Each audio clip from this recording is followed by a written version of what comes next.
अनेक पालकांचे प्रश्न पडलेले आहेत की आता उन्हाळ्याच्या सुट्ट्या लागल्या आणि उन्हाळ्याच्या सुट्ट्यांमध्ये विद्यार्थ्यांनी काय करायला पाहिजे. मी तुम्हाला सांगतो की आम्ही जेव्हा उन्हाळ्याच्या सुट्ट्या लागायच्या मामाच्या गावाला जायचो.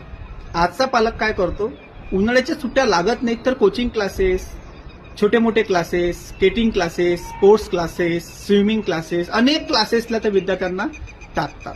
ठीक आहे, चांगली गोष्ट आहे, कॉम्पिटिशन वाढलेली आहे.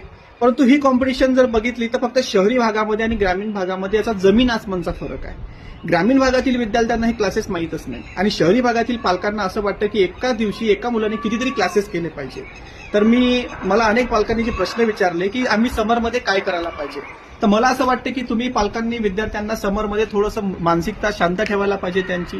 त्यांना थोडं फिरून येऊ द्या मामाच्या गावाला, नाते संबंध, त्याला मामा, आत्या, भाऊ, काका हे सगळं समजलं पाहिजे. त्याला जमिनीशी नाळ जोडता आली पाहिजे.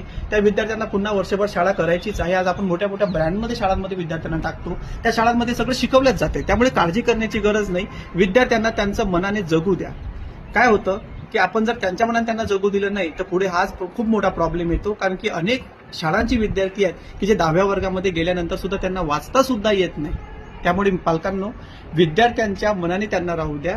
त्यांना जबरदस्तीने कुठल्याही कोचिंगला किंवा कुठल्याही क्लासेसला पाठवू नका. त्यांना जगू द्या.